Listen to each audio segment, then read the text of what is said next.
Welcome everybody to Mostly Star Wars. This week, as you can tell by the title, we are going to be talking about The Force Awakens. But before we get into that, I want to introduce our other hosts here. We have Crazy Quinton. Hey, how's it going, everybody? And then we also have Josiah. Martinez mostly, or mostly Martinez, whichever way you want to write it. Hello there. Okay. All right. What is... Oh, okay.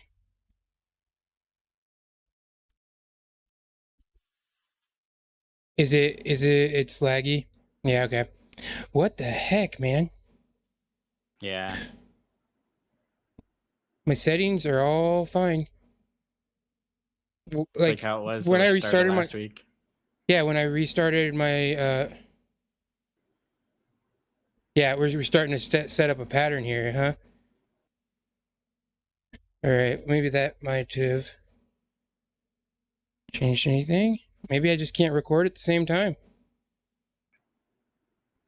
All right, I'm gonna try to stop recording and see if that fixes anything.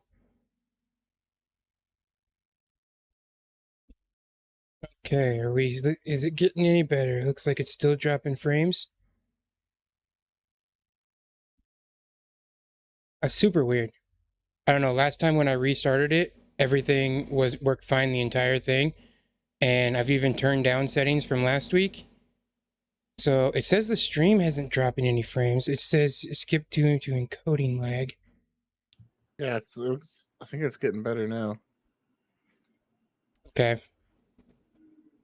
Does it look better to you, Josiah? Looks better to me too, yeah. All right. Our head Bob. Our head Bob's working. Okay, I'm gonna try to start the recording just to, because if we're recording, we get, I can't tell, but it might be dropping frames again. So, yeah, okay, we can't record. Oh, that's weird. Okay, anyway. Well, now we know. Yeah. Okay, well, I'm get a dedicated recording PC. Yep. Yeah. Well, I mean, I'm not doing anything else with this thing than recording, and you'd think it would work fine, but, you know. So, anyway, welcome, everyone. And how's everyone going? We're going to talk about The Force Awakens, but we also had some new Star Wars come out this week as well. We had the Lego Star Wars Summer Vacation. Mm-hmm. And we've had a few of these Lego shows come out now, and they're always cute and funny. And I thought this one was my favorite one so far. It was just fun, and there was a lot of funny parts that I really enjoyed. I died when the Boba Fett theme came on. Okay, wait, sorry. Spoilers, everyone. Oh, yeah, 100%. We're gonna be talking about this, and if you haven't seen it, so just skip ahead a little bit, and I'll give a thumbs up on the screen when we're done. But okay, so when the Slave One came in and the Boba Fett theme, I died. I was like, yes. I love that theme. It is one of the funnest themes, and it was fantastic. Mm-hmm. And Obi-Wan going on vacation. Yeah. And I like how everyone vacation. I like how everyone, Anakin, Leia, they're like, wait, Obi-Wan Kenobi said to relax and have fun? Yeah. Yeah. I thought that was fun. Mm-hmm. He goes on a date with Shirley from Community. Yeah. I can't remember her name, but I knew who she was instantly. Mm-hmm. I also thought it was interesting that it's on the Halcyon. Is that how you say it? The Yeah. new hotel, Disney's hotel. Yeah. And I thought, wow, that seems like a big ad, especially because you know it's targeted at kids. Yeah. I want to go there. Yeah. Is Hezekiah asking, can we go stay on the Halcyon? Yeah. Yeah. Luckily, he doesn't know that that's a possibility as of right now. Keeping that great. from him. Yeah. I love Yeah. the part where Finn kicks up the sand and it goes in his face and he's like coughing, and then Anakin's like, sand, right? It gets everywhere. I know. Yeah, I love that. I love that whole Anakin's Force Ghost, and then he tells about the time that him and the Emperor went on vacation. That one As him and Vader, yeah. Yeah, that was pretty good. I like that one. Them playing beach volleyball. I like that they're not afraid to make jokes themselves, like with the whole sand statement. Yeah. Mhm. They're not afraid to have some fun. Mm-hmm. Keep that one a secret as long as possible. Mm-hmm. Yeah. That's the first thing I'm going to tell him when I see him again. Comment on his YouTube video. You should give away a trip to this. Yeah. Oh man, and I love the Emperor Zippity Zappity. Zippity zappity. Yes. That's what it was, right? Something like that. Yes. Oh, that was so good. funny.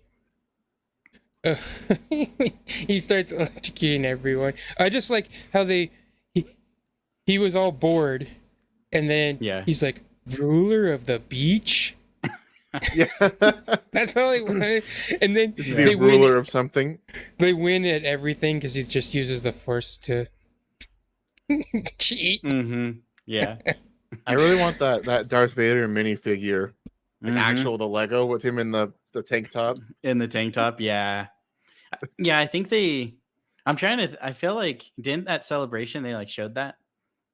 Like the Maybe. set where he's in that, and I was like, oh man, I Zippity want it. zappity.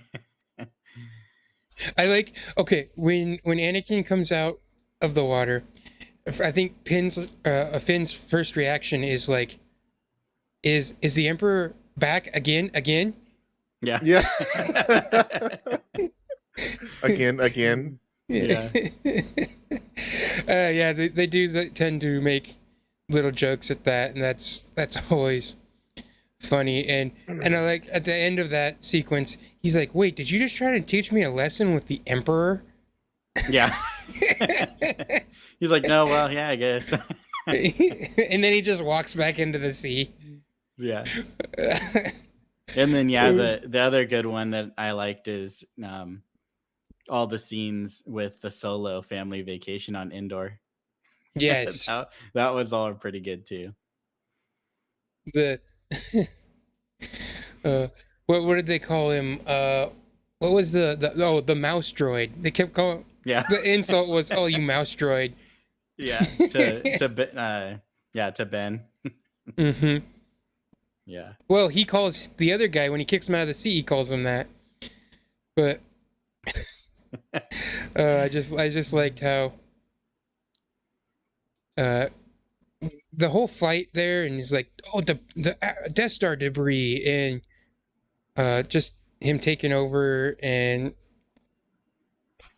I thought it was funny because that when you first introduced them, you see they're on, oh boy, what planet was it on? But we just talked about it last week. The planet where Solo and Chewie meet, the mud ball. Oh, right, yeah. and he's like, The fourth or largest Leia mud goes, Leia goes, oh yeah, real nice. Yeah, tell him about where stormtroopers threw you into the pit and Chewie almost ate you. And Han goes, yeah, good times. Yeah. Yeah, that was pretty good. Chewie almost ate you. I totally forgot too. When they're making fun of him that he's never flew the ship, and so he's proven himself, and they go or whatever. That then they're all like in the seat and messing around, touching stuff, and then Ben's like, "Don't touch my dad's dice." Uh-huh.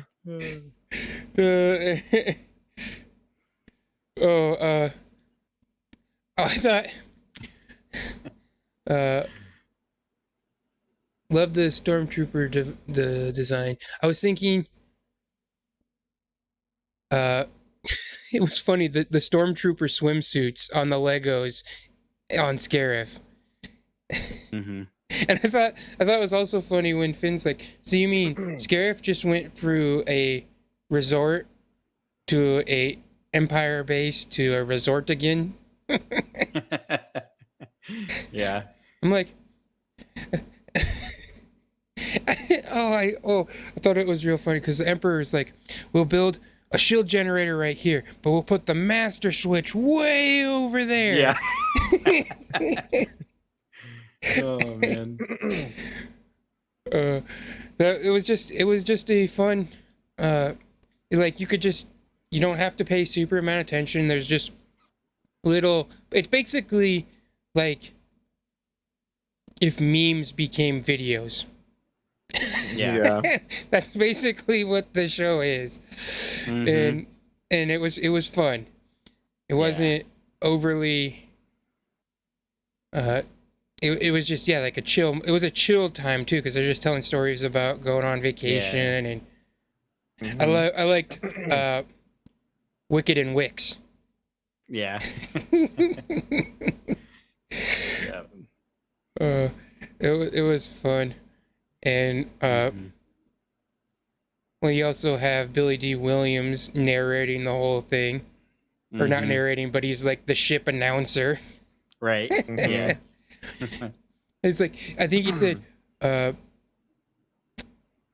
what was the line? May your vacation be like my capes or something. Style, glamorous and always in style or something. Yeah, something like that. Yeah, that was good. And I was like, yes, the capes. Like I told you guys, we kind of sat down to watch it all as a family, and then like immediately afterwards, like both my kids wanted to watch it again, and so we're like, all right, I guess we'll watch it again. Yeah, it was good. Yeah, I watched it twice as well because me and my wife watched it together, but she fell asleep. So I'm like, all right, well, we'll watch it again. Oh man, that's good. But yeah, so I 100% recommend watching it. Okay, shall we move on? All right, Yeah. chat. We'll give big thumbs up. If you're watching on YouTube, you can stop now or start now and watch for the Force Awakens talk, and so you won't be spoiled anymore for the Lego Star Wars. I say if you haven't watched Force Awakens yet, not much I can do for you after that. I think you're on the wrong podcast. Oh, okay. I'll leave then.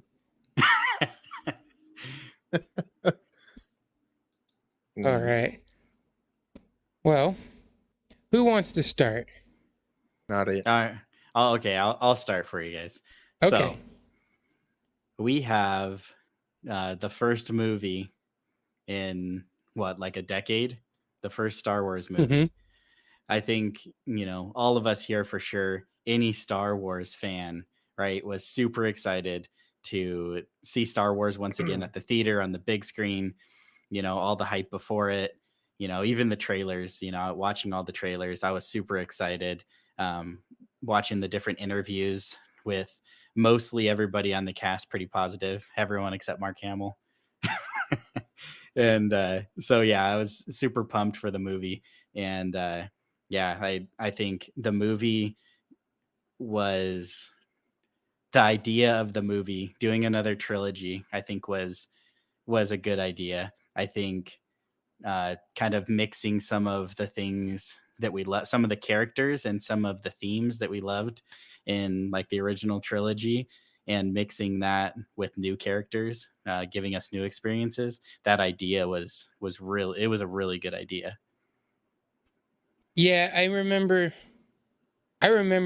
the day that I read George Lucas sold it to Disney, because I think hmm I think that same day that they announced that, they said, "All right, we're making more movies too."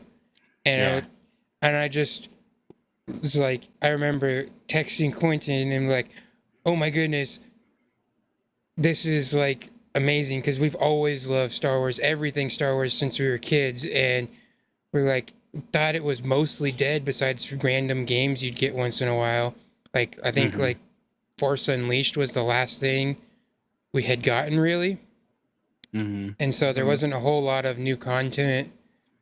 Uh I don't even know if I mean there was I think Clone Wars was still going, but at that point there was no thought of any movies happening or any live action things. Yeah, And I feel like the only thing that I kind of was hearing like rumors about even around that time was, I feel like even before that it was officially announced that they're doing another trilogy, people were talking about a possible Obi-Wan movie. And so I was like at that time like fingers crossed hoping that we'd get an Obi-Wan movie. yeah, I mean, as soon as that happened and they said they were going to make a new trilogy, but there was also reports that they were going to make everything, that they were going to be making new everythings, and it just got super pumped. And so, hmm and I remember being super excited for this movie, and I just thought, I remember watching the first trailer, like I was all over, like, oh, we need more Star Wars. Yes, I was so excited. And then I remember the tickets dropped. And when the tickets dropped, it crashed the internet. hmm And it really sucked because I was scrambling trying to get tickets. Was there the minute it happened and could never get through, couldn't get through, getting nothing. Yeah. And by the time you could get anything the next day, everything was sold out, and I was so disappointed. But the next day, I was online looking, trying to get tickets, and the theater that we were going to, that we wanted to get, added another showtime at 1:40 a.m. in the morning, and that's the one we ended up going with. We saw it that night, but it was at almost 2 a.m. That's how bad that we wanted to see it night of. And that's kind of started our tradition, because before, this is also the first Star Wars movie that released when I was an adult. hmm So, because I was only 14, 15 when the first one came out, or when The Revenge last of the one. Sith, the last one. And so, ever since then, we have seen every Star Wars movie that has come out night of. Mm-hmm. And it's just kind of our tradition. We go down to the theater, we get lunch at the restaurant across the street, or dinner at the restaurant across the street. Usually it's a Thursday, and we all pay the price because we stay up, we watch it late, and then had to work on Fridays. And so, but it's always worth it. New Star Wars is always exciting. Yeah, and we're gonna get to the first two comments that Seth just said, but the third one, he said stuff like this is like the one time I like living in a small town, Louisiana. I just waltzed straight up to the midnight showing with no issues, and I 100% agree with you, because I was living, and I currently am right now, living in a small town in Wyoming, and it's the same thing. Like I can get into any show. And the other thing is, they don't have like online, so you have to actually go and pre-purchase in person, and so no one does that. so, Yeah. so I could just go in and pretty much get any movie, you know, like as soon as they drop, I'll just drive over there and get whatever tickets I want. And it's though I would say only like Avengers Endgame and things like that would be like sold out through the weekend, you know, but most of the time, even if you just went the day of, you could probably get a ticket. That's an interesting point that you bring that out, because this movie was the very first movie I can remember actually assigning seats. This is what started that whole trend. And the thing is that when we bought tickets, they didn't assign seats. They didn't assign seats until we'd already bought tickets until you got there. We got there at like 7:30. And we sat in the mall until 2 a.m. because we got there. We wanted to get early because you wanted the best seats. Yeah. And then or at we least get even there sit together, because there was like 6 of us, 5 of us. Yeah, I think there was 5 of us, and we wanted to get there early to get the good seats. We get there and they're like, "Okay, assign seats, pick your seats," and then it was like we had to write it out. And we had to draw in our names or whatever on the seats. And we're like, what is this? We're here 5 hours early or more to see the movie, and we have to assign seats. And our seats weren't terrible, but they weren't nearly as good as I was expecting to be when I was 5 hours early for a 2 a.m. showing. Right. Yeah. Which I thought was funny, because then we spent all that time. We just sat in the mall in the food court. I took my tablet so I could watch the hockey game. Nice. that night. But yeah, we just sat there and waited, and it was a blast though. And this movie, I will say, is definitely a lot of fun the first time. There maybe it can get picked apart a little bit when you start nitpicking and looking at it more closely, but the first viewing was definitely a lot of fun. And just the excitement. Yeah. You won't get that again. Like, I was super excited for Obi-Wan, and that was probably the most I've been excited since The Force Awakens. Yeah. But I feel like when you have that much time in between, you just don't get quite as much an excitement. We're like, oh, I'm really excited for Andor, and I really am. But I mean, I just got a new Star Wars show in Obi-Wan like 2 months ago. It's not like I've been waiting 10 years like I had been when this movie came out. Yeah, now we're just getting spoiled, to be honest. Yes, very much so. Everything Star Wars, and I'm here for it. So absolutely. For sure. Now, I've said this before too, but that's kind of why I like the weekly release thing, because every day you wake up and you're like, oh, new Star Wars today, yes. And that's always a fun feeling, and the excitement you get when you can sit down and watch something new, Star Wars. Yeah, for sure.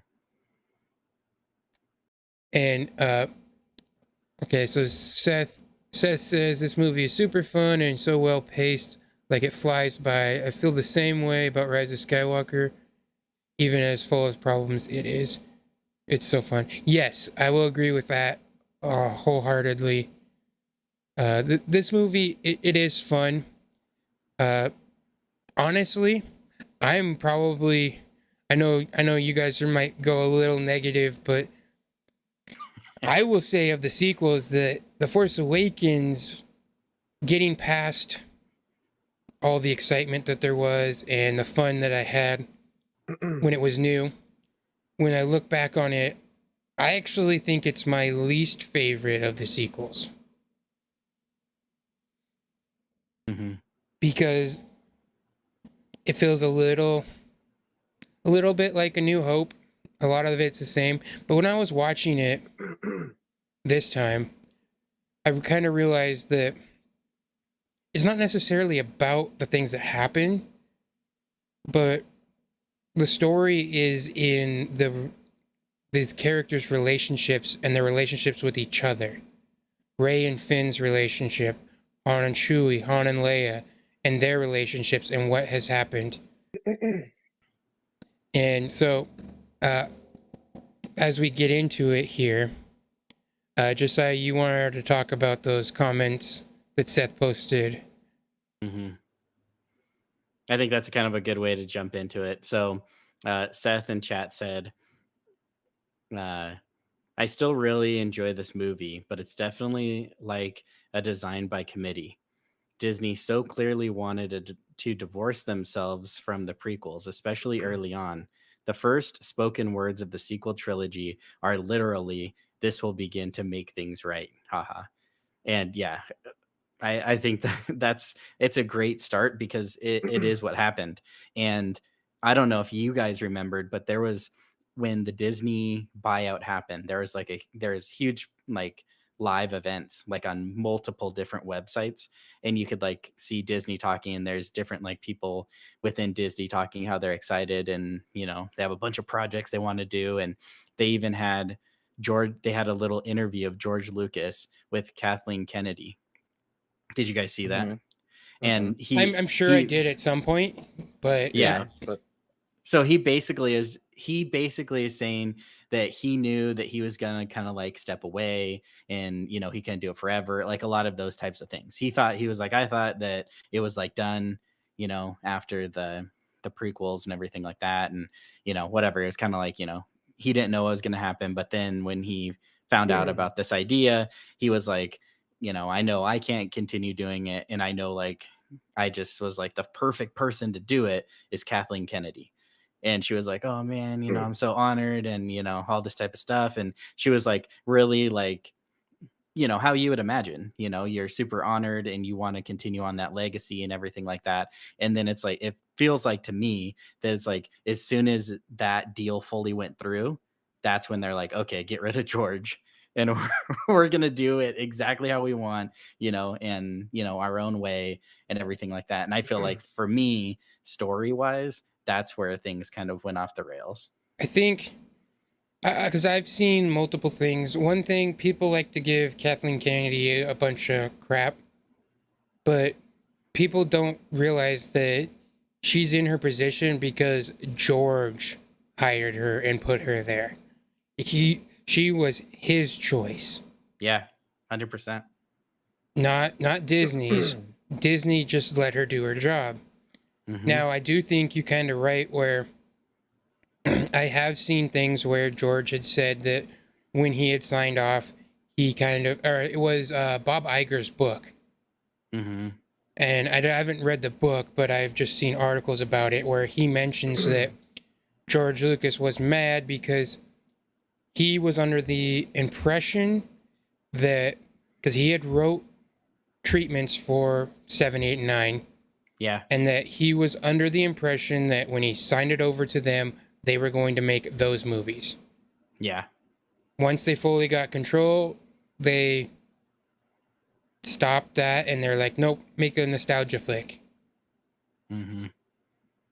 And this is what we got. And I think part of the kind of the issue lies not with Kathleen Kennedy herself, but I feel like she's more of the businesswoman, the more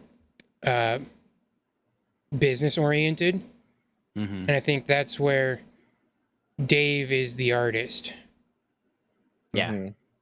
And that's kind of but I also don't think he's probably even still given enough credit within the universe, especially to make movies. So Yeah. we'll kind of see where it goes from here. But anyway, with The Force Awakens, it felt like... Okay, go ahead. Sorry, Q.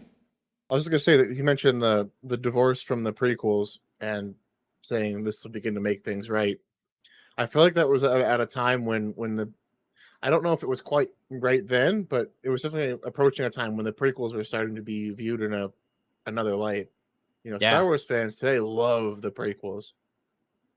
You saw how much celebration focused on that era, and people were just loving it. All the Hayden Christensen and Obi-Wan stuff, and Star Wars fans love the prequels now, and I think- and this whole movie tried to, like, say this movie tried to put down those movies in that very first start.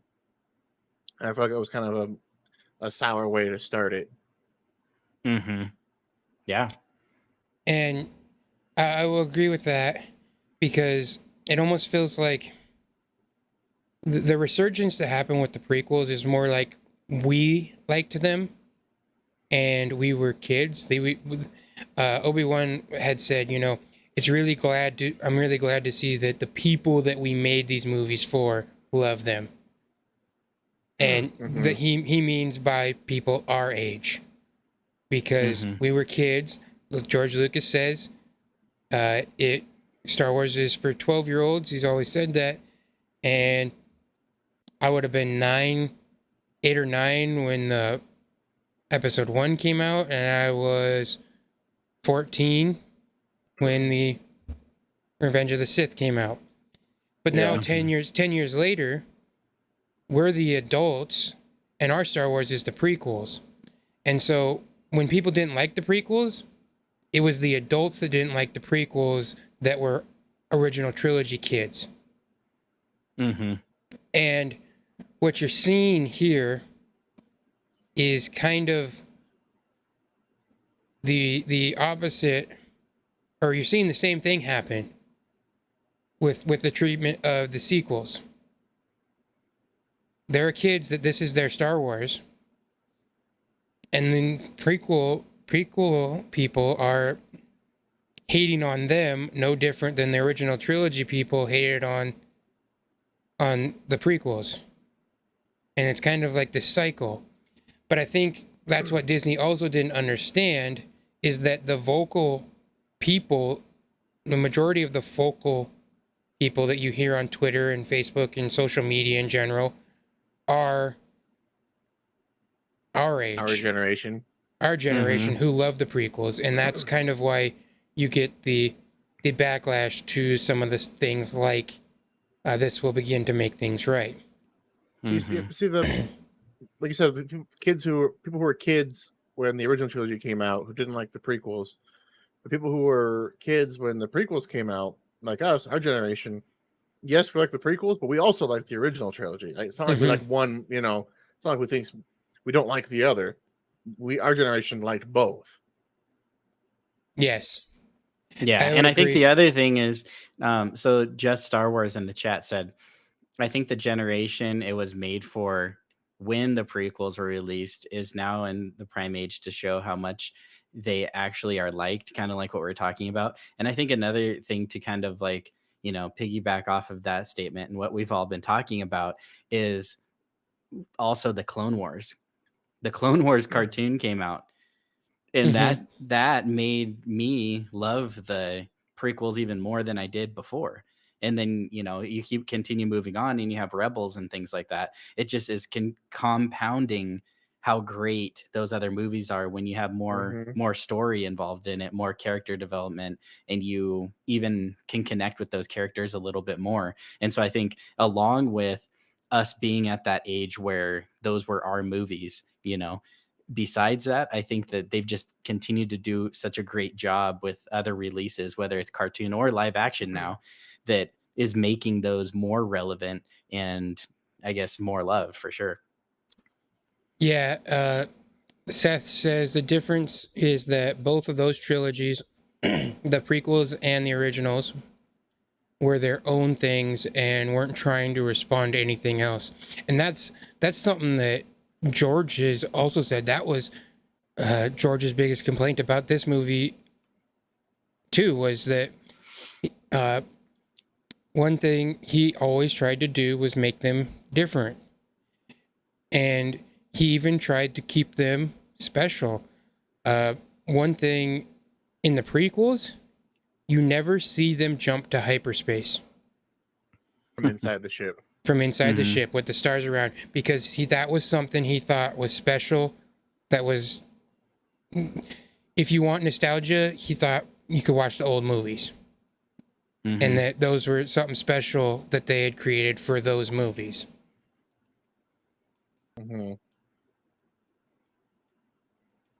So, yeah, okay, so Seth said the sequel trilogy floundered because it was trying to talk to that vocal minority and make a movie for them. Then The Last Jedi attempted to make something truly new, and they hated that too. Yeah, it's like it is kind of like that when you get too nostalgia, and that's why I'm pretty sure you've already heard me say this. I know you guys have, but on the channel, I will say that Ryan Johnson understood Star Wars more than JJ, and that Oh yeah. I'd always been a huge JJ fan, but my favorite one is The Last Jedi. But and it's hard because you almost think it's kind of hard, but you have to pay attention to what's actually being said. You have to listen closely. Yeah. And I think there is a lot of fun.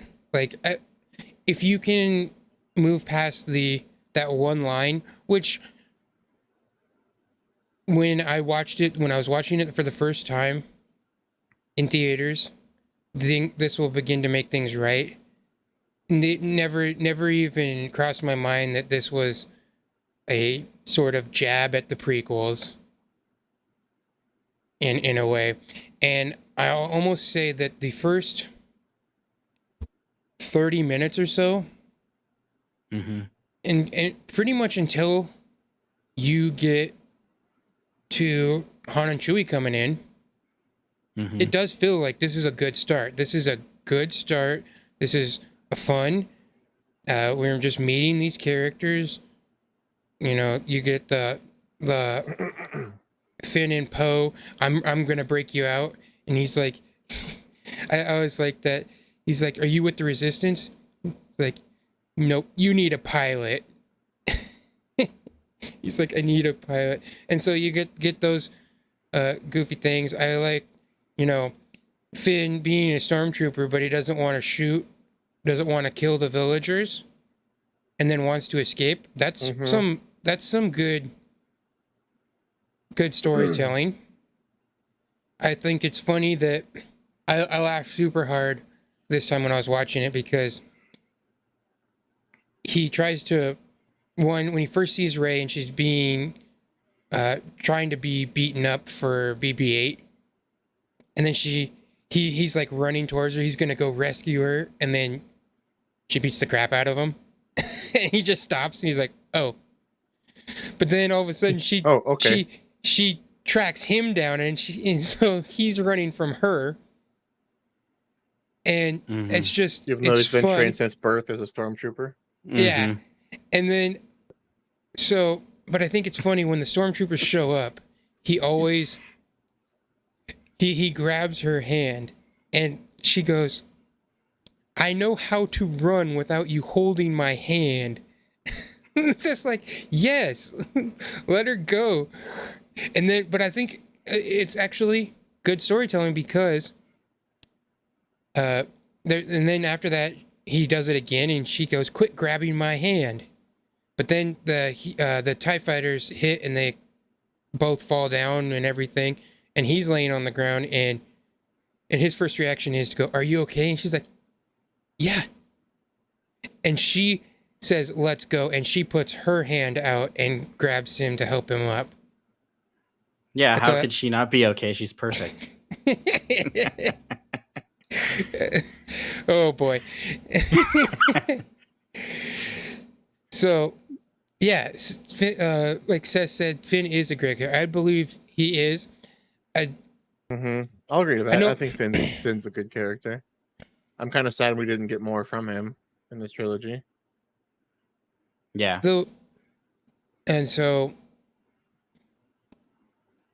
Just Star Wars. Yeah, I think each film in the sequel would actually be better as standalone movies with two directors trying to project two different visions.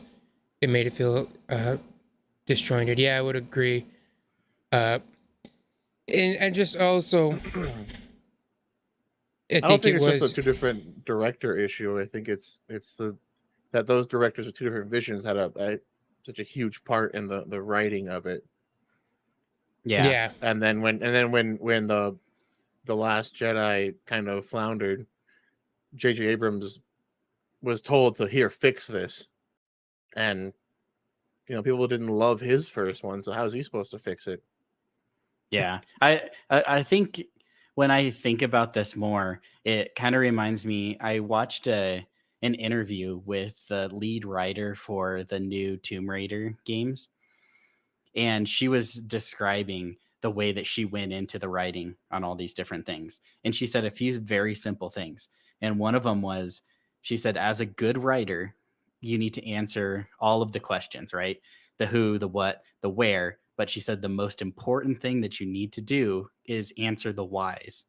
She's like, you don't want to go into a story, whether it's a video game, a book, or a movie, and leave the theater or leave, close the book or, roll the credits on a game and then have a bunch of whys. And I think that's the issue here. So let me kind of tie this in now. George Lucas did do it. He did do it the opposite way. He would a lot of times create everything before the script, right? Now they tried to do the same with, the sequel trilogy, but they're not George Lucas. You can't do that. Like there's few people in this world that, can do something like that. They can create everything before the script is even written. George is one of them. JJ is not. And so I think that's the issue. And if you watch like behind the scenes of the making, even Megan Kennedy, like, and JJ Abrams both admitted that they did that they were like, oh, we need to, focus on like the characters, and kind of like what it came off to Tyler. Tyler's like, oh, I think it's not about what's happening. It's about like the characters. And, to me, like, I was like, I do want a good movie though. Like, yeah, the character interactions and the relationships and stuff, that's cool. But I still want the movie to make sense. I don't want everything to just conveniently fall in place, to make it work with what they wanted with the characters. I want the story to also make sense too. And so I feel like that's a little bit of maybe for me what some of the issues are, and why I can say there's amazing pieces in this movie, and they were so close to like some great opportunities and some great things to happen, but they just went a different way every single time. And they're like, people, even you guys can disagree with me, but I think Finn should have been the main character, and Finn should have been Force sensitive, and Rey was just what she was. Finn is strong with the Force. Yeah, yeah. Now we know, but especially after the vacation. But no, what I'm saying is, if he was the main character, you know what I mean? Like if we followed him, that would have been amazing origin story, and all the way to the end, it would have been amazing. And then a stormtrooper trained from birth, to kill innocents and do whatever they're told to a Jedi. To a Jedi, yeah, 100%. And then Rey, on her side, she's like a Han Solo character. She can still, the majority of her story could stay the same, but she's not Force sensitive. She's like a Han Solo that is always there. She can still, fly the Millennium Falcon to help save the day because she's an amazing pilot. She can still do these missions and, help out Chewie and things like that. But she didn't have to be the main focal point. So then it's the whole trilogy. It's like she has everything. She never has anything to lose. I feel like they made Rey into Luke the Jedi, Han the scabby, smuggler type good pilot, and then I mean she's from the Emperor, so she's royalty. She's Princess Leia. They made Rey into all three of the original trilogy characters instead of giving some to everybody, right? Yeah. And yeah, I agree. And so also okay, it looked like we had a little bit of a difficulty, but it looks like it's solved again.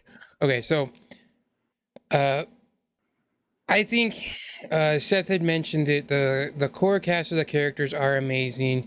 They should have just drawn out the grand outline and stuck to it. Yeah. And I think that is the biggest issue. You could forgive that this movie is somewhat of a copy of A New Hope. you could, and Last Jedi would probably make more sense. And while I like Rise of Skywalker, and there are lots of things to like in that movie, it almost feels, it definitely feels like it was, okay, fix the backlash that happened in this movie from The Last Jedi. And we kind of we just saw it with Obi-Wan. Mm-hmm. Everyone was complaining, like, after episode 3, everyone's like, oh, this makes so many plot holes, and it's so this is making things worse, not better, and all this. And everyone was mostly quiet after 6, other than saying, oh, this was awesome. Mm-hmm. And Yeah, there's definitely the negative voices are always louder than the positive voices on anything. Yeah. That's just how life is. and People when who are it upset happened, speak louder than people who are happy. Yeah. and when it happened in The Last Jedi, like Quinton has said, JJ told him, okay, fix this. Well, JJ got And- the job to fix it. And so they basically, in The Force Awakens, basically it's almost like a prologue, and then the main story is The Last Jedi, because all Ryan Johnson had was, okay, you gave me Rey, which we know can use the Force, and they killed all the Republic. And Luke's on an island somewhere alone. And Luke's on an island and has been a recluse. I kind of like how what Seth said that each movie was just trying to put out a fire of the last movie. Mm-hmm. Force Awakens trying to fix the prequels, but the Force Awakens was too much like the original trilogies. People said it was just a copy of the original trilogy. So then they're like, "Oh, we got to do something completely new for the Last Jedi," and then nobody Mhm. liked that. So then, oh, we gotta fix that with the Rise of Skywalker, and I don't know. I feel like Rise of Skywalker is kind of a mess in the grand scheme of things, but I think like there are certain points that are, sure, but there are good things. There are lots of good and fun things in that movie too. And I think like I said, in this movie was kind of like a prologue. And so we have those few things set up, and then The Last Jedi is kind of where the story really starts to dig in. Mm-hmm. And I think the real issue that I think, even if people hated what they would have done with The Rise of Skywalker, if it would have been perceived as a lot better if it didn't feel like it was trying to contradict everything that happened in The Last Jedi. Yeah. Even if you didn't necessarily like it, but the story was there and fleshed out. Mm-hmm. yeah. I think, like Seth had said, like all the characters, they're great, they're amazing actors. I think it was just the way that the story was written out, and now fast forward, we have the benefit of the 2020 vision, the hindsight, right? And Yeah. all of the characters didn't even like it. Like even all the cast are like, yeah, I didn't like the story, but I did it. And so just Star Wars talked about it being really cool if Kylo was the main character. And I think that kind of plays off of what I was thinking, is what I would have loved to see is if, like I said, so if Finn is the Jedi, throughout this trilogy, right? So Finn is kind of the light side. We're watching his journey to the light to becoming a Jedi, and then Kylo is a similar arc to Vader, right? So a similar thing could happen. So over the course of the 3, he's fighting, he's battling, and then at the end we see a similar thing, but instead of Rey, it's Finn. So Finn and Kylo kind of do that final battle, and the emotional side of it is Kylo and Rey could still have their like the romantic side of things. They could still be in love. She doesn't have to be, also the love interest of the whole trilogy on top of everything else she is. She could have her one role and that on top of it. So I could feel like that would still all kind of mesh. The second thing is with all of the original trilogy cast, that came back, right? I feel like, because I can't remember who said it. I want to even say like it was like if it was, I can't remember if it was Megan Kennedy or JJ or maybe together, but they were saying that, this isn't about the original trilogy cast. All what it's about is them handing off basically the mantle to the new generation of Star Wars, right? And you can totally see that's what they're doing, right? But I think if they would have carried that through the whole trilogy, so if everybody survived, basically into the end, Luke was able to train Finn throughout the whole thing.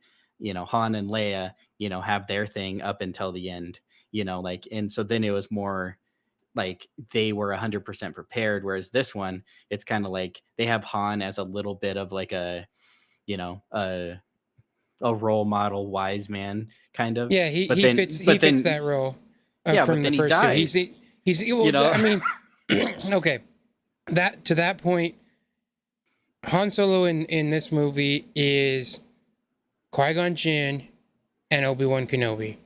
In the first movie of their trilogies, he's the one that makes the sacrifice to show the next generation what it might take to succeed. Qui-Gon dies, Obi-Wan dies. It's you might have to sacrifice your life to do the right thing, and that's what Han Solo is in this movie. He is the old wise person who is showing the new generation the hard decisions you might need to make. Yeah, I think the only problem with that is both the characters you mentioned, like Qui-Gon and Obi-Wan, their legacy is that they're a legend and, they sacrificed their life for the greater good. Han didn't do that. They basically made him out to be, a loser who couldn't handle it. So he left his wife, and then he doesn't even know how to run his own ship. This random character is telling him how to run his own ship and teaching him how to fly basically. And then at the very end he didn't have to die, and him dying didn't help anything in this plot. He could have saw him and been like, oh yeah, and then just left, but he was doing it because Leia basically guilted him in to trying to bring him back, so he basically died for nothing. So when they're talking, Quinton's just smiling. Han, Kylo says that he's being torn apart and that he knows what he has to do, but doesn't know if he has the strength to do it. And Han at this point says, yes, anything. And I think by that means he will do anything to help Kylo come back. And I think to the light side. And I think maybe, yes, he needed to do this. And also, I don't think he died for nothing. I think he died to save his son, is what he did. Or at least that's what he was trying to do. And as a father, wasn't that something that you'd be willing to do? And so that's kind of what it felt like, because there's no way he walks out onto that bridge without knowing some way that would be, or could very well be, the end of it. And yes, he's sacrificing himself to save his son.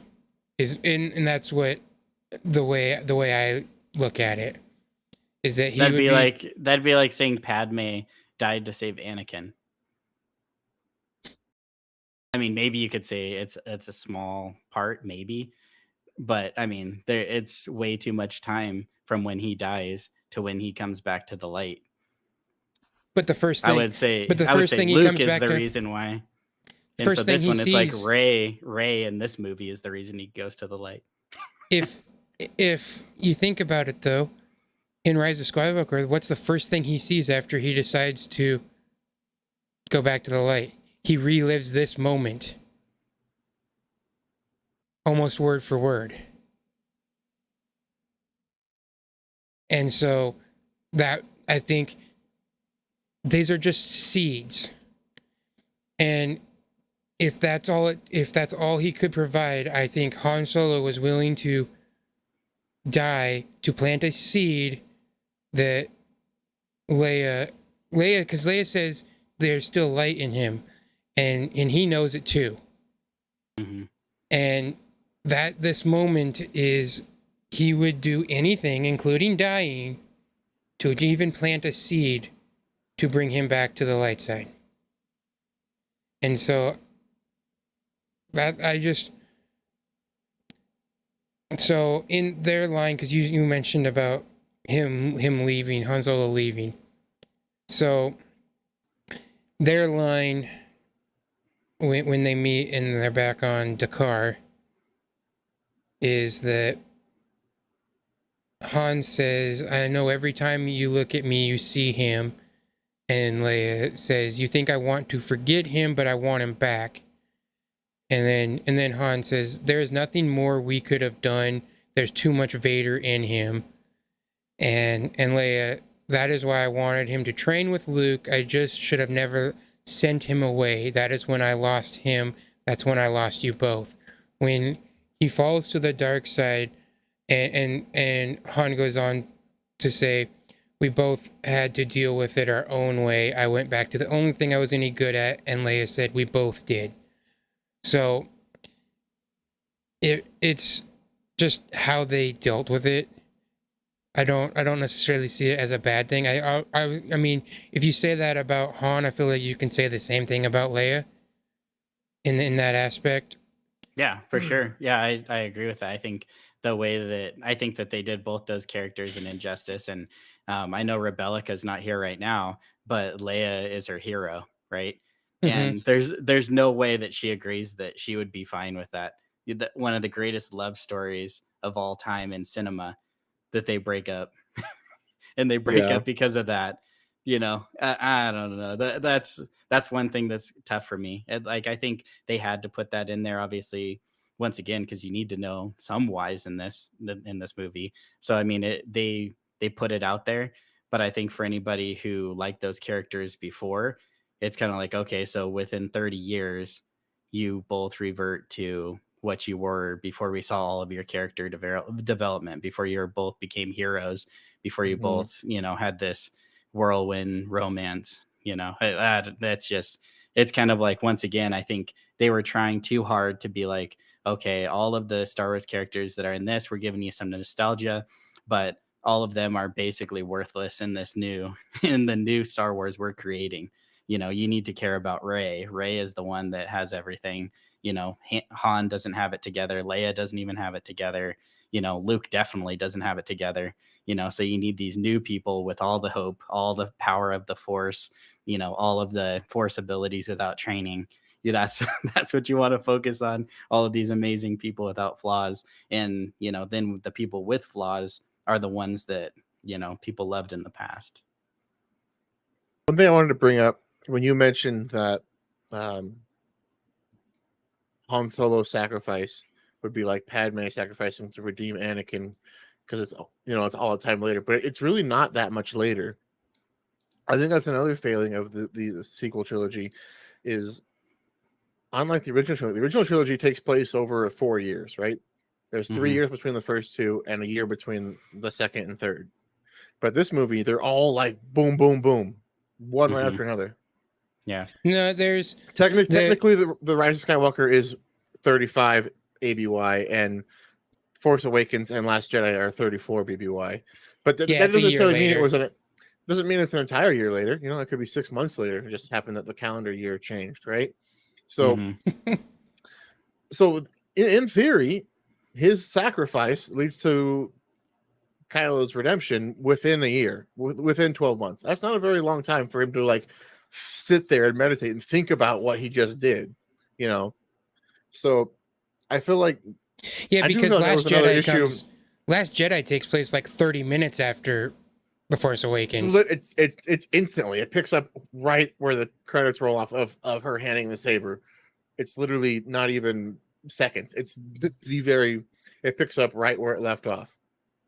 And I don't know if it's a good thing or a bad thing, but I definitely feel like between that and the end of the story, there should have been more time. There definitely should have been either a fourth movie to fill in the gaps, and there should have been a bigger gap between Last Jedi and The Rise of Skywalker.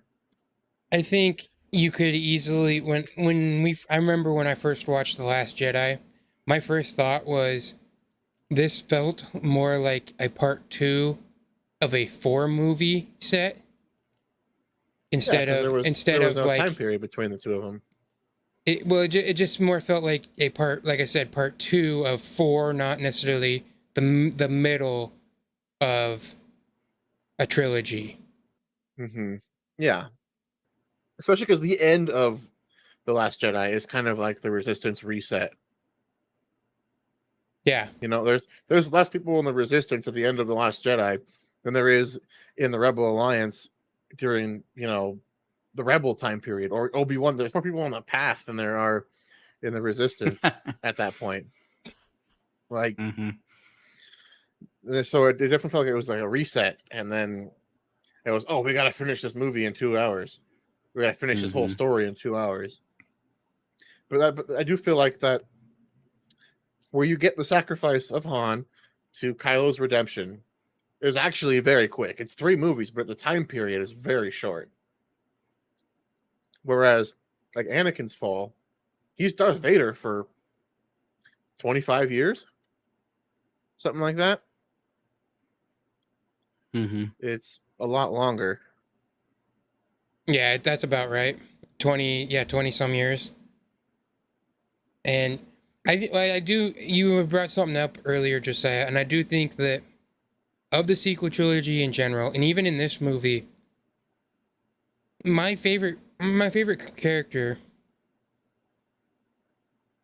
is Kylo Ren. Is Ben Solo. And I think Just Star Wars had brought it up, but what if they had done the trilogy almost looking at it from Kylo's perspective of the light side is the bad guys and him having the temptations towards the light. And I thought that was pretty interesting. But I think even so, he has this, he is definitely the best character, the most well written. And I think that's kind of also the failing of the sequel trilogy, because when he turns to the light, it's one of the most emotional parts, and you feel like the struggle for him and all that, where you just don't get that sense of worry with Rey or Finn or even Poe. Yeah. And so in this movie, it is interesting to kind of see Rey, and I think we're kind of ignoring some of the good things. And one, we all can admit this, John Williams hit it out of the park with the whole sequel trilogy.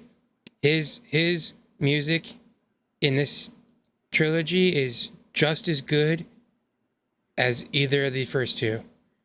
The one, Kylo Ren's theme, is so menacing, is so good. Rey's theme is fantastic. And I get like chills when the pilots are coming to Maz's castle, and Han goes, "It's the Resistance," and that music swells. Yeah. And it's so good. That part. There are a few. I almost would say there are a few cringe lines, like Finn going, "That's one hell of a pilot," and I was like, okay, yeah, maybe he's a little too good. It's a little Mhm. unbelievable.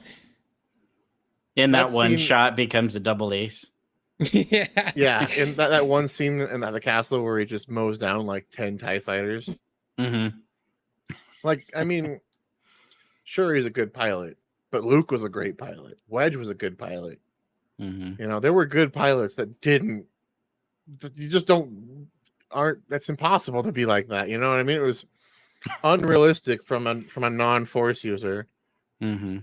But yeah, you got to remember now that so he's the new best pilot in the galaxy. So not Luke, not And Han. the other line comes from Kylo when he captures Poe, and he's like, "I didn't realize we had the best pilot in the Resistance on board." Mm-hmm. It's less like Like he's just is that famously is that known. is that his second name, Best Pilot? that's Well, yeah, his, then he's- that's his tag that he has on the ship, Best Pilot.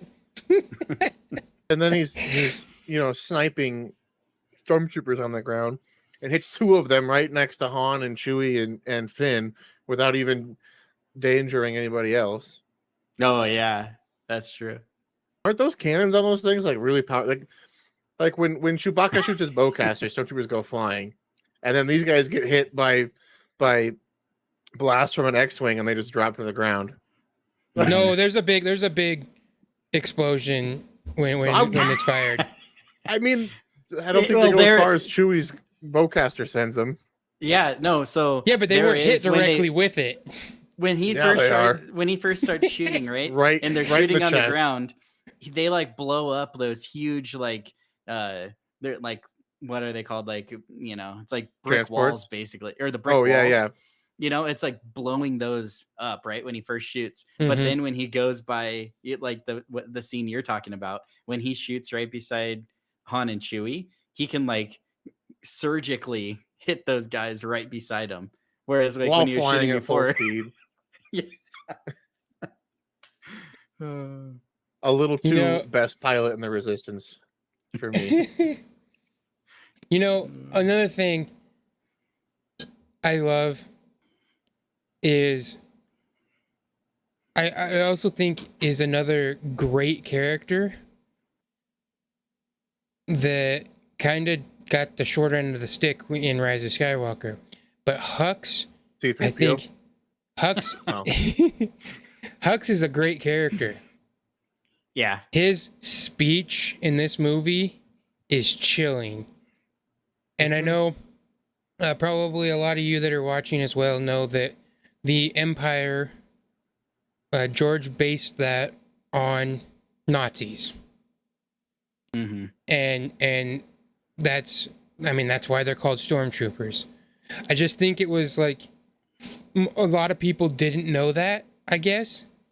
And JJ said, okay, well, we're going to make it obviously clear that that's what they are, because they do the whole, they look more like Nazis. The way his speech is chilling, Mm-hmm. and then they do the salute. And I've seen people go, oh, I didn't know the Empire was based off of the Nazis, and I was like, yeah, that's because George didn't make it blatantly obvious. Yeah. I think that's what they were based on, not clearly just what they are. Mm-hmm. Yeah. But Hux's character, I think he's got a great character. We'll talk more about his character next week when we do The Last Jedi, because there's some moments I really like from him. Yeah. And I think it's almost hard to say that some of the bad characters, Kylo Ren and Hux, are some of the better characters in Star Wars. Yeah, Seth says Phasma was wasted too. Yeah, I think Yeah. Phasma, what they were trying to do with her though was to make her like Boba Fett in the original trilogy, which if you really think about it, so he was wasted in the original trilogy too. I mean, other than Empire, he goes down pretty quick in Return of the Jedi. Yeah, but I feel like Boba Fett was was kind of like was designed as a side character in those movies, whereas I Yes. feel like she was kind of presented as more of uh, a main bad character, and then Yeah. was thrown down a trash compactor. That was about it in this movie. Yeah, in this Mhm. movie, I do like how they kind of they bring her back into the Last Jedi, and that's kind of like Finn's own personal arc. And that's but in this movie, it does feel like it's just it feels like a lot happens, but almost nothing happens. Mm-hmm. And like one of the things that was a little too on the nose about not that they were keeping secrets. It's kind of clear now that they weren't keeping secrets when they made this movie about who Ray was and anything. They just didn't know. Yeah. They hadn't wrote it down because, Yeah, like, when Ray meets BB-8 and she goes, "Oh, classified, me too, big secret," or something like that, and uh, so they just kind of play off of that joke of like, yeah, we don't know, and it's like, okay, when you look back at it now, it doesn't. If it had turned out better, maybe, but the way it turned out, it was almost like those instances, those lines don't play as well when you can clearly see that it wasn't. They didn't know what they were doing, so yeah, that's why they played it off. they're more Mhm. cringe now than funny. Yeah. It's And funny so- sad, not funny haha. And so Seth said, I will say as a positive, I love the way these movies look. The art direction, the sets, the practical effects versus overuse of CGI. Nothing can compare to how gorgeous The Last Jedi, but the other two are still beautifully shot. Yes. So I do agree that these are very well looked movies. That they look gorgeous. I really enjoyed the opening scene where Ray calls the Millennium Falcon garbage, and then they go on that chase flying through the Death Star. That is awesome. That's a lot of fun. You know, hearing the Millennium Falcon theme and all that stuff is fun. And it's hard because it's almost like the movies are just the view around them altogether is almost too negative that it's hard just to even enjoy them that way. I kind of like as I've said, I'll be a lot more positive next week because I think the Last Jedi. I think the biggest problems are the Force Awakens and the Last Jedi, and Rise of Skywalker. I think Yeah. the Last I don't know, Jedi the works. bombers at the start were pretty bad. Okay, maybe you can. Okay, we'll talk about that next week. But so, but when I try to talk about the fun that is these characters, and there was so much potential even after this movie. I could like I've also said that I think Rise of Skywalker is the one that kind of fumbled it the most in the fact that it just didn't let the story play out. Yeah. And I think this movie would have been looked at as fine.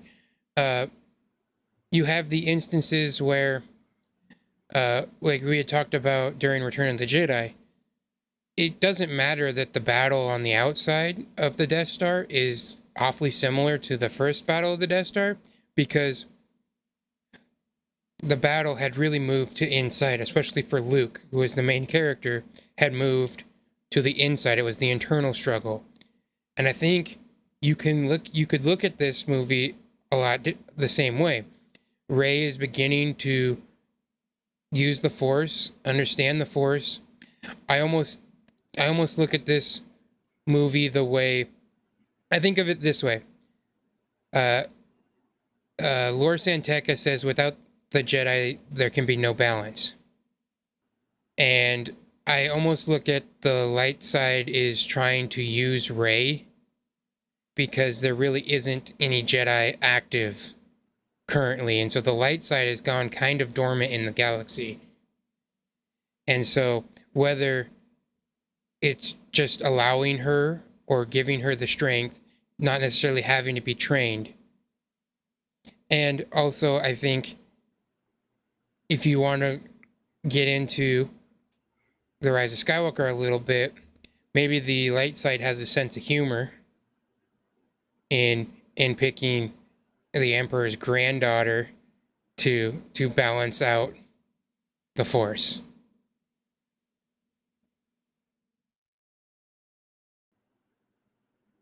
One thing I was thinking of was like, so when they get to the Resistance base, right?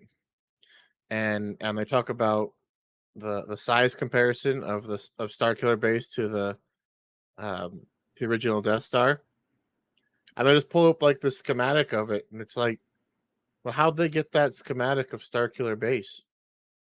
They just downloaded off the HoloNet? Was it like a Public Works website had the blueprints for it? Mm-hmm. It was like they knew everything about it, and there was no crawl saying that people died to get it. There were no Bothan spies that gave their lives. Like they just downloaded it off the HoloNet, and then there's no Cassian Andor. There's a janitor said, blow up this part and you'll destroy it. Mm-hmm. Yeah, I think we're really struggling to find the good here, guys. I do want to jump back. You guys were talking about Hux, so let's talk about some good things again. Okay. So you're talking about Hux and Phasma. So I really like both those characters too, and like everybody said, a little bit of missed potential with both of them. Some more character development and things like that, because I kind of feel like Hux is a lot similar to like Agent Callus, right? There's kind of like similarities between the two, and so I kind of like I like the way that they went with that, and I feel like they could have fleshed that out even more to really enjoy that character more and feel it. I have a strong counterpoint to that, but I feel like it's better saved for the Rise of Skywalker. Yeah, we're definitely going to talk about him more later. And so I just say, like, just focusing on this movie alone, I like kind of where you're, him as the quote unquote, big baddie, the villain, right? Like, I really like him. And then Phasma, I feel like is similar. And I just think there's so much more potential there where she could have been such more of a, important character to the First Order. There was like, I can't remember where I heard this, but there was like talk that the way that she even got her armor was from Palpatine's ship from Naboo. So it's supposed to be like, made of chrome from the ships, right? And so there is like even a connection there where she was more important than she was there and she had that armor specifically from the Emperor. So there could have been a lot more where she was a lot more important, just to not only just the First Order, but to the Sith, order as well. And I think that could have played a lot more, and it would have been, even a little more epic than it was between her and Finn. And so I like both of where those characters started in this movie. I think that obviously going forward, they could have went lots of different ways, but I do like both of those characters. And for all we know, we might end up getting more of those characters, or some more, maybe even backstory. Not so much with Hux probably, but with Phasma, I think there'd be another character, because I know the actress too loved her role, and so she would totally be down, I'm sure. If they brought her back in any way, I'm sure she'd be down. I've seen things saying, quoting her recently, that says she would love to do something with Phasma again. Mm-hmm. I mean, she wasn't in the Rise of Skywalker, right? Because no, she dies supposedly. She dies in The Last Jedi when the ship explodes, because she falls down into that. But you never see, she falls down into a giant hole. She's in a trash compactor when Starkiller base explodes, and she makes it in the next movie. So I'm sure they can find a way to write her as still alive. Yeah, Hmm. people can fall thousands of feet and not die in Star Wars. Unless you're Mace Yeah. Windu. Or Han Solo. He was stabbed in the Lightsaber chest. stab too. Yeah, but you can survive those now. Yeah, you can even survive getting chopped in As half. long as and he's the fall. angry.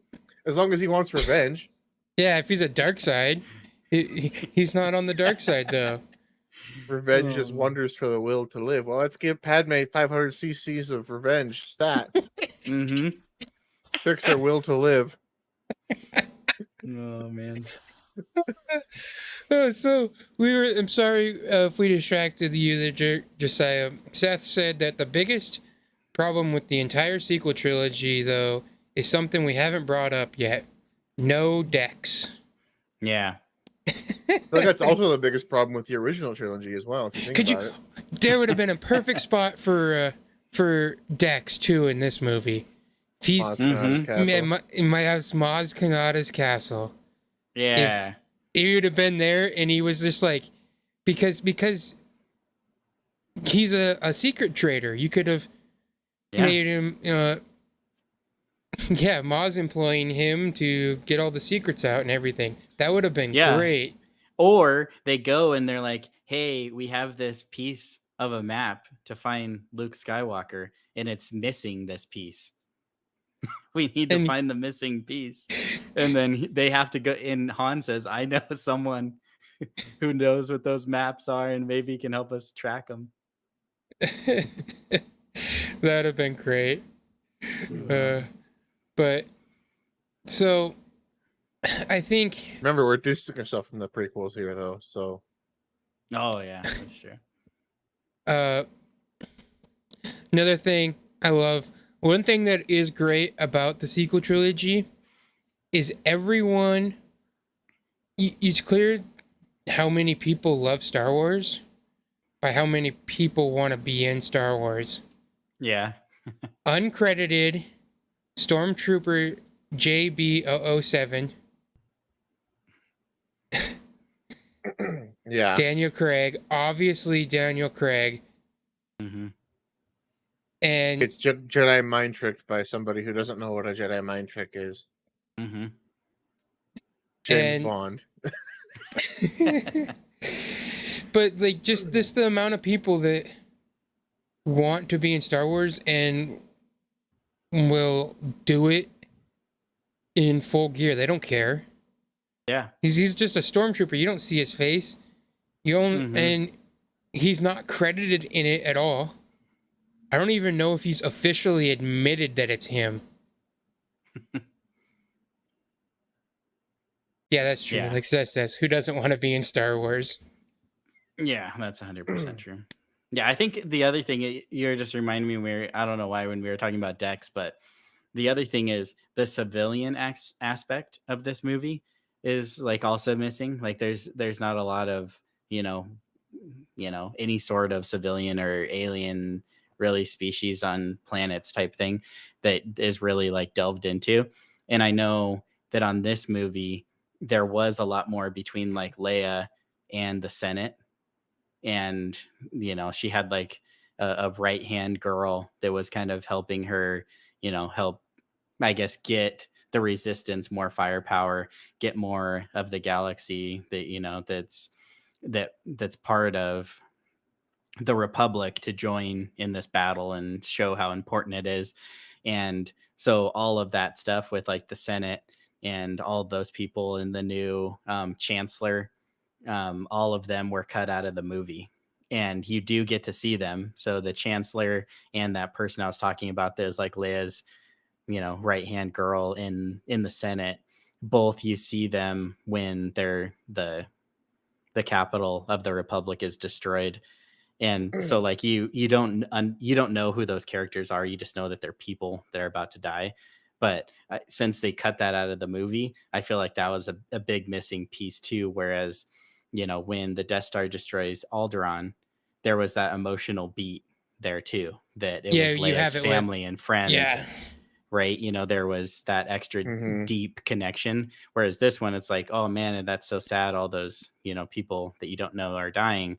Whereas since they cut that out, whereas if you knew, you got to at least meet the new chancellor, and that he's trying to do the best that he can, to keep I peace, think and this other person too, and that also Leia, it would have affected us in her emotions too, knowing that people that she's super close to also just died, right? There's that kind of extra connection. I think that goes back to basically what we've been talking about is them distancing from the prequels, and that's what people didn't like about the prequels. They don't want to hear about trade routes Yeah. and taxation. And I'm sitting here watching it and going like, what's going on in the galaxy? I feel like we're just watching a war between two people, but it doesn't really look like it's affecting anyone. Yeah. And at first I saw they're going to destroy the Republic. And I'm like, wait. At first I did have feelings because I'm like, wait, did they just blow up Coruscant? No way. and then you find out that it's not Coruscant, it's Hazian Prime, some new planet they made up, and you're like, oh, okay, I don't care. They made up a new planet so they could blow it up without anybody getting mad. Mm-hmm. Yeah.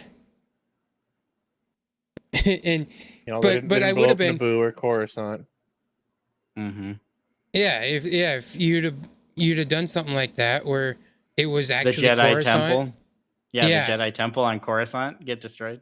Yeah, that would have been like, oh crap. Mm-hmm. That would have because then you have those attachments to some of the other things, and but it just wasn't. It was like you don't feel anything. The only emotion you get is a little bit of Han and Finn freaking out because he's saying it's the First Order. They've done it. So I don't even know which Seth, one. I don't even know what comment to pull out of Seth's one, but my first one is right the wrongs, put NSYNC back in. Yes, if they would have brought NSYNC into this sequel trilogy, it would have been better for me. So I don't think I would have noticed. Seth does say Star Wars Resistance did give us some of that, and I'll be honest, the Resistance show wasn't my favorite, but it did get a lot better when that moment happened in the show. I felt like from that moment, it was more like its own separate thing, and it was like nothing related to anything. And then all of a sudden, when that moment happened in the first season, I was like, okay, it feels a little more real. And then I thought the second season was pretty good. So Seth, and he also says, do you mean to say that you wanted them to kill the past, bury it? I think he's referring to destroying Coruscant. I just think, no, it would have had a more emotional attachment and would have made it feel, it would have gave it more of an actual consequence. It would have been like, oh crap, they just destroyed the Republic. They destroyed Coruscant. Not just some planet we had never heard of at that point. And I get it. Even if they had, destroyed Chandrilla, that'd have been a little more meaningful than. Even so, it's not one you've seen before on screen. Yeah. It's not the same.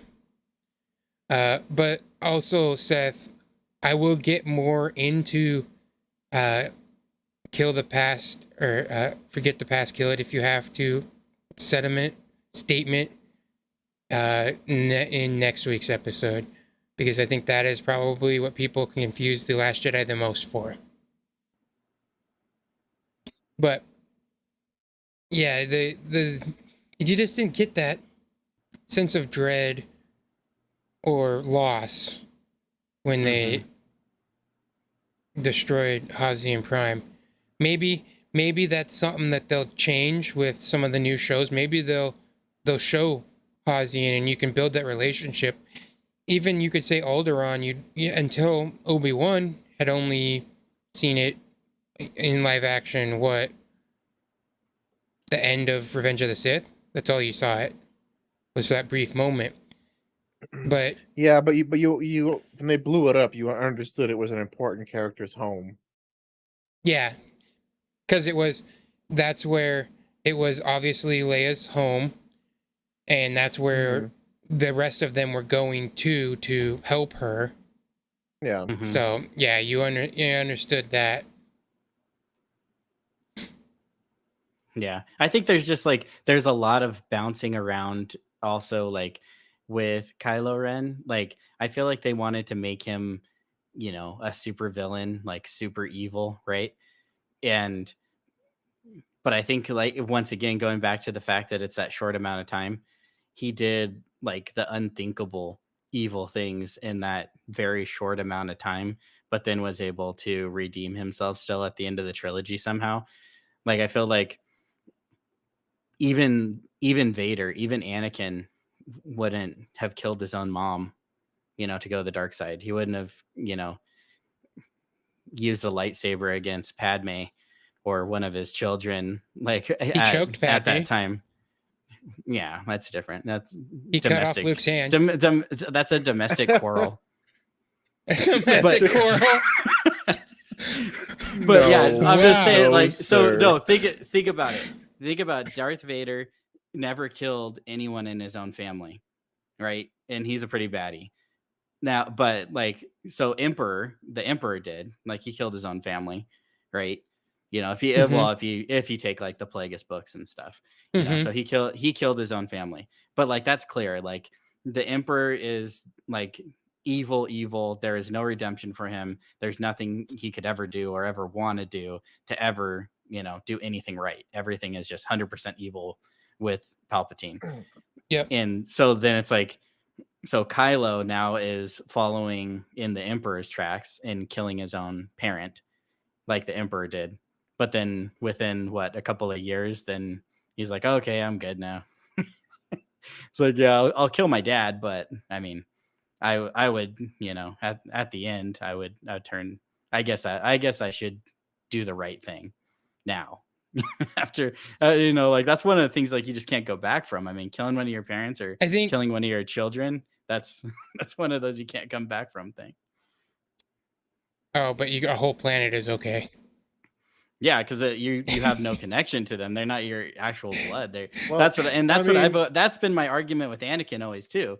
Is like, yeah, he's done a lot of bad things, but it's not like his family, And I think that's why hiding the fact that he had children, like in my opinion, would have changed a lot of things. Because if he knew he would have had children, then just like what happened eventually at the very end, that's what he realized is like this is my family and that's more important. Like there's a well, difference between like fighting, but he wasn't going to take a death blow of Luke. He wouldn't have killed Luke. plus, I mean, Vader didn't really make the call to blow up Alderaan anyway. True. I also don't feel that Kylo's not responsible for blowing up the Republic either. He wasn't his. That was Yeah. all Hux and Snoke. Right. That Hux was was like the like, "Oh, two. this can work. We can do this now. I'm gonna go do it." And Yeah. Snoke's like, "Yeah, sure, go do whatever." You know, I don't really. I mean, yeah, I don't know. Positive V. Yeah, I feel like if Kylo would have killed someone else, that wasn't his parent, it would have been a little bit more believable. It still could have been like, a big character, if he was the one See, that ends up killing Luke, or if he killed Chewie or something like that, like it would have been like, whoa, that's so bad. But then he was still able to come back to the light from his parents, not he had to kill his parents to then be good. I think it's Who more only like killed one of his parents? Yeah, I true. think that he was in this instance he was trying to kill Han Solo, not Han sacrificed himself hoping it would bring him back to the light side, where Kylo was thinking that this act would hopefully, in his mind, seal his fate into the dark side. It would be he talks about it in the movie. I feel it again. He's trying to talk to Vader this pull to the light, and he's trying to fight the being seduced by the light side, and he's thinking that if he can kill his father, then he can secure his, not just for himself, but also prove to Snoke that he is on the dark side. And I think we're also kind of missing the point here, where we're talking about how we didn't care for Hazian Prime to be destroyed, but we're upset because Ben killed his dad, and there's that relationship. And I think it just makes it for a deeper character building, and at least there's something there. There's not, oh well, he just killed someone random, we don't care. And one thing I think was cool, we had talked about it earlier. So Chewie's bowcaster sends people flying, right? Mhm. Think about this. Han went out onto that bridge to sacrifice himself. Chewie shoots Kylo, but he also doesn't shoot. He shoots him in like the side. He doesn't shoot him in the face. He doesn't shoot him up high in the chest. Mhm. Headshot. Yeah. I will agree. Or I will admit, I've seen a lot of people say, like, well, if you watch all of Chewie's shots, he isn't like headshotting them. You know, like he is kind of just going midsection on a lot of the troopers. Yeah, but they're like upper midsection where he towards more of the heart, not in the Yeah. lower. And but the other thing is cool is you saw those stormtroopers go flying. Mhm. Kylo Ren doesn't move. He kind of like side. He spins a goes like little. that and goes like that, but like, but he doesn't get flown back, and I think Mhm. that's just his strength in the Force, and his overall power to. Yeah, not powerful maintain. enough to stop that blaster, but Well, okay, he's also conflicted. That's another thing. People go like, how did this train guy lose to Rey? Think about, he had this pull towards the dark side, or towards the light side. And he's thinking that he's sealing his fate. But as you know, that decision almost just eats at him more than anything to kill his father. And dude is mentally compromised. His focus is not anywhere on that battle or what's going on. Dude is conflicted that entire time, and so you could easily see how he could be beaten by Rey. He's completely. It's almost like we saw in Obi-Wan, where Vader's sole focus was his anger and his revenge. Well, the same thing. Kylo's not focused, so he can be beaten by Rey. I think that whole battle is not necessarily a positive discussion to have. well, let's do on that. I can't for a wait till second. Rory's here next weekend.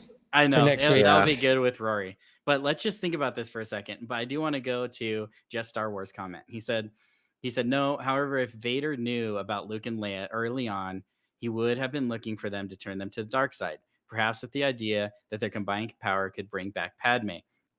And I think that goes along with my point. My point is that Anakin did some very evil things, but it was because of his love for his family, or a part of it was because of his love for his family, his fear of loss of the people that he loved. And even with Padme, he wanted her to join him in bringing his version of peace to the galaxy, right? And the similar thing with his children, even all the way down to Luke, when he found out about Luke, he had the same similar thing. He's like, oh, perfect. A family member that then now we together can overthrow the emperor, and then we can rule together as family. Like I feel like Anakin and Vader, the whole thing was, it was always the same for him, and that was what his issue was with the dark side, is he had all of those emotions, but some of them were love for his family, whereas a lot of the other Sith lords then don't have that side. It was just always like the evil, it was always the attack, it was always the killing, and the deception. Whereas I feel like Vader deep down still had that love for family, that hope for belonging. And I think that that's what Padme was for him, and that's what Luke and Leia eventually ended up being for him. Whereas, now flip side with Kylo, it's like, so they're saying he doesn't even have that, he doesn't even have like, what the average person is born with of like love for family. So he's just straight up evil. He'll kill anyone, even his own family, He and just like straight up Vader evil. Vader won't even do that, See, okay. But I'm also like, do we have to compare him to Vader? I mean, Well, obviously. he compares himself to Vader, and that's the whole movie. Yeah. And I wonder, almost feel like he wasn't told the full story about Vader. Han and Leia didn't tell him everything. Left some parts out. But I'll make the comparison. If you want to make that comparison, I can say that it is that brings them back, or brings him back, and it's his affection for Rey and their connection. Yeah. And so if you want to make that comparison, well, you have it. He I think maybe you're right to a point where that is something that he was missing, and that is what brings him back. Is that connection. And so I don't know. In this movie in particular, it's a fun movie. You just George made the prequels think pieces, and I think this one is in ways a little bit like Solo, where it's really fun. Just don't think about it too much. Mm-hmm. Yeah, and I think that was what I was telling you about, like what I was kind of trying to draw out of when I watched that interview with the writer for Tomb Raider, the new games. Is I think that's what they're missing. Is they are missing the why, and I feel like they were either They asked lots of whys. They just didn't have any answers for them. Right. And so I don't know if it was that they were specifically trying to, like they said, or B, that they didn't know, or C, that they they were overwhelmed with how big this project was, and they just didn't really care to answer the whys. Like that wasn't ever one of their goals, was why why is this happening, why is this character doing this, why, and we're just led to believe that all of these things kind of make sense. And and like you said, if you watch the movie and never ask why, you never ask why Finn, right? Let's just take Finn for example. You never ask why he got PTSD on the field. You never ask why, like it was specifically that one dead stormtrooper that like led him to not fire. You never ask why later he, inevitably decides to leave, right? And then you never ask why he's okay with massacring all the other, child soldiers, and he's celebrating the death of all of these his fallen other child soldiers. He's cheering and happy and excited to kill all of them. When he was like, then tells Rey later, like, oh yeah, we are taken as children, we have no choice, we were brainwashed, but then he's okay to like, kill Ye- everybody. Yeah, I thought about that too. Like he the first thing I thought is the meme that always goes around now is Ahsoka not killing clone troopers and Obi-Wan and Yoda at the Jedi Temple, and that Yeah. meme. And I was thinking about that when I watched that movie, when they get in the TIE fighter and I see that, I'm just like, wait, he just made the decision to not kill innocent people, but Mhm. he's okay shooting the TIE fighter into the group of stormtroopers trying to stop him from leaving. Mhm. But he's okay to it was like, oh well, okay, interesting. Mhm. But Yeah, and he never, or the other thing is, like, why doesn't he ever attempt to save anyone else? Like, why didn't he be like, come on, like I have an opportunity, we can leave, or like, hey, I have this in with this person, let's try to get as many people to escape as possible, or even at Maz's place, he didn't say like, hey, everybody who wants to leave, this is your opportunity. Here's the resistance coming. Do you want to die, or do okay, you want to escape? I'll push back on that because he was clearly afraid of Kylo Ren and the whole First Order, and that's what his character arc is his always wanting to run. That's all. He just wants to run. Even Maz mentions it, like he just wants to run. He's a coward. But that's his character arc of fighting the desire to just run and save yourself versus becoming the person that stands up to that evil. And I feel like when you say that, when that is the reasons why he could shoot what could be his friends, is because he's just afraid and he's just trying to run away.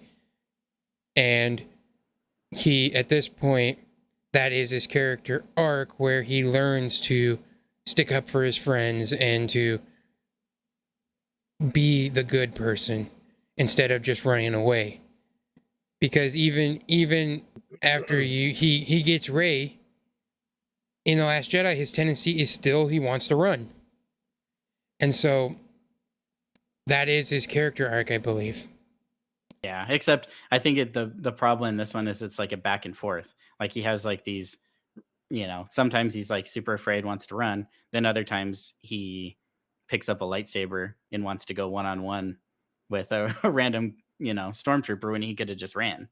He could just ran away. Or then the other thing too is like he is like afraid, but then all of a sudden, like we had talked about, he sees Poe and he's like, "That's one hell of a pilot," and he's all excited, like, "Oh yeah, baby, let's go!" And all of a sudden he's like not afraid at all, and he's super happy and excited to be there. And then on top of it, then instead of running when he faces one of the most powerful and darkest evils in all of the galaxy, he once again picks up a lightsaber and tries to go one-on-one with Kylo Ren. After he just saw not only how powerful he is, how evil he is, if he didn't know before when he was, when he was in his training and stuff, he definitely saw it firsthand, on multiple occasions. And then he saw him kill his own father, and then he's like, Yeah. oh yeah, that's the guy that I'm going to fight.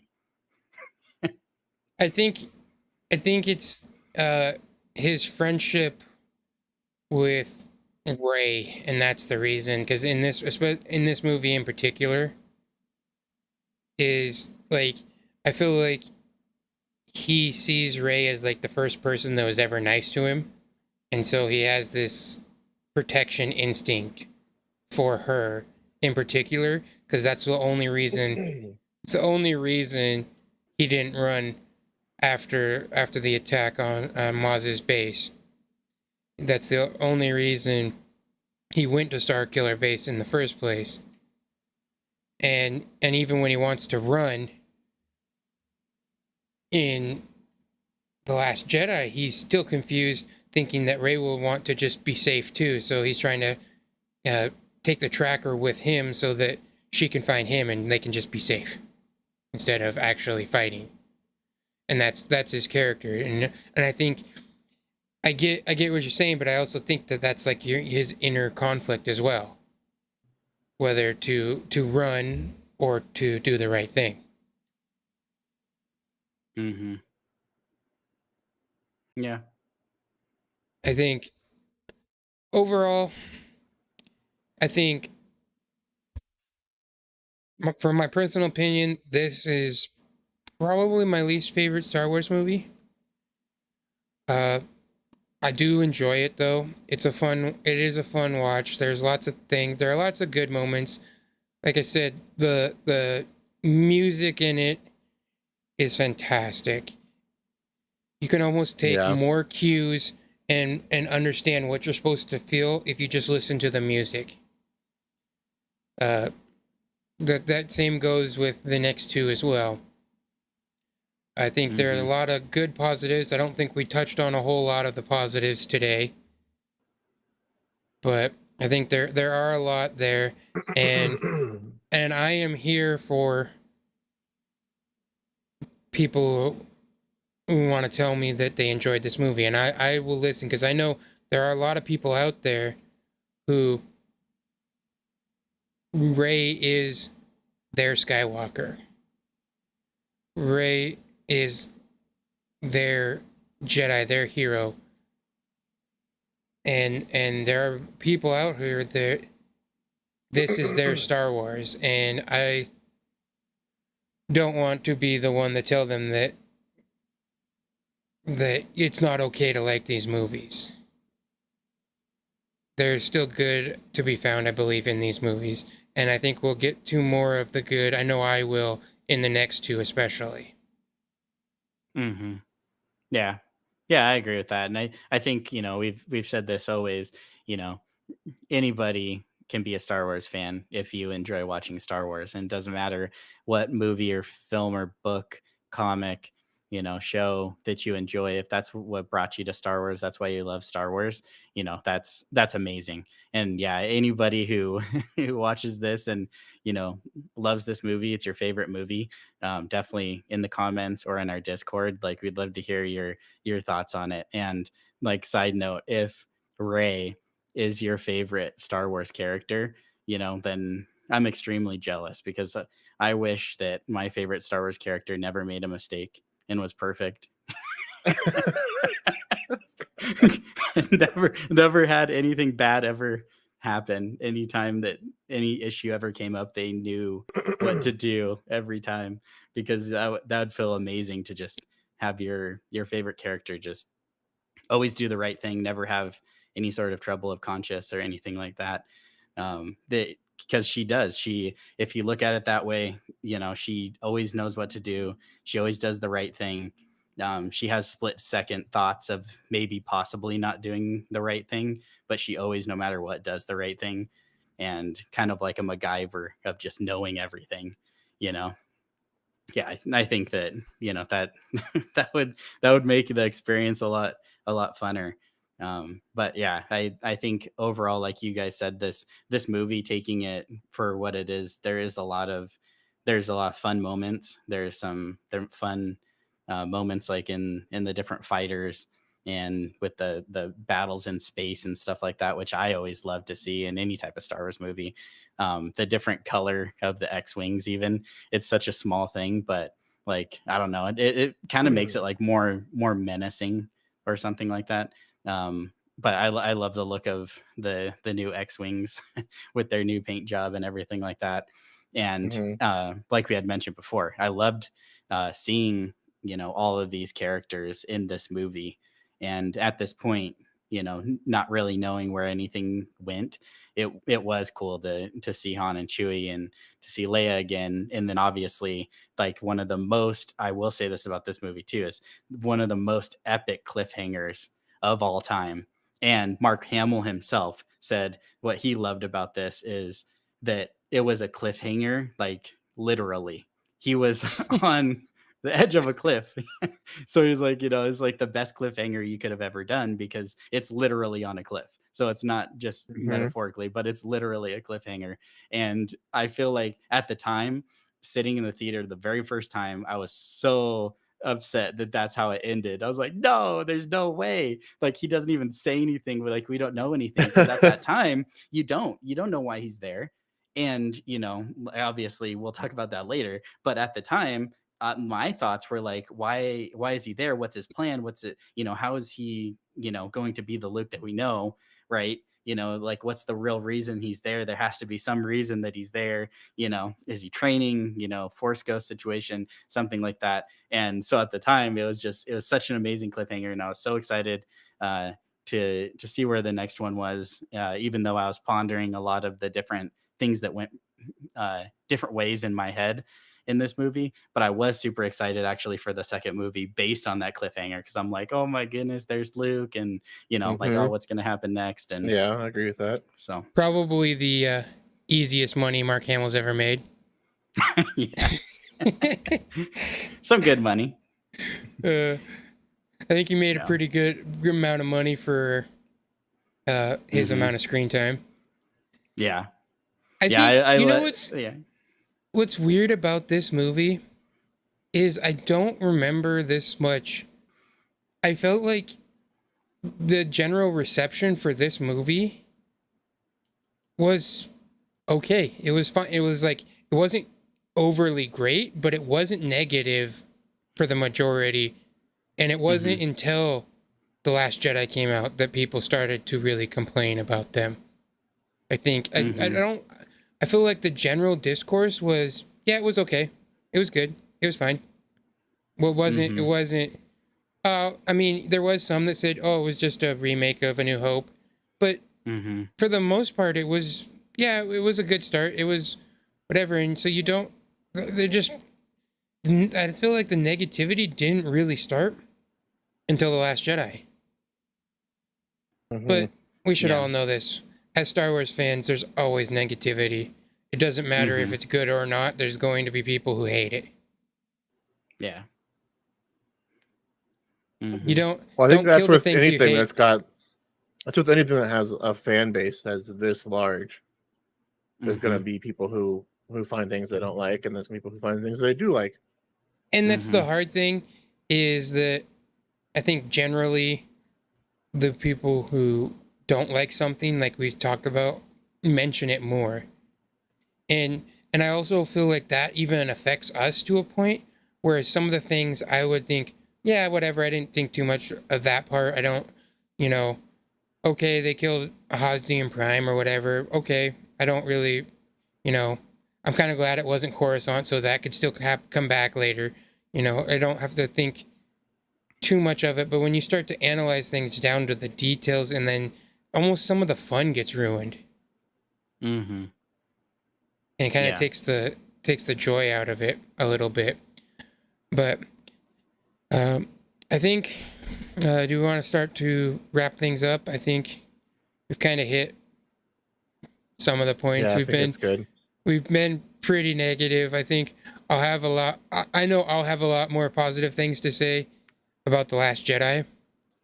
I don't want to be too negative, because I think there's, like I said, there's things to love in all Star Wars, and I think we can all find things in Star Wars, in each project, in everything. There's something fun and new, and we talked about the excitement of having new Star Wars. If they told me and announced that we're gonna start episode 10 and it's gonna be this whole cast again, and I'd be like, let's go, let's do it. I would be very curious to see where it goes. I think there is a lot you could do with these characters too. Oh yeah.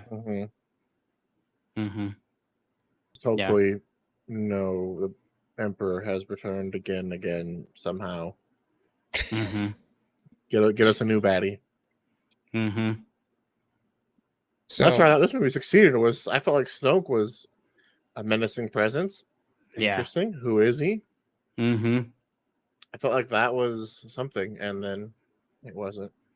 Yeah. But that's not this movie's problem. I think this movie did a great job with Snoke being that would have been bad so guy. cool.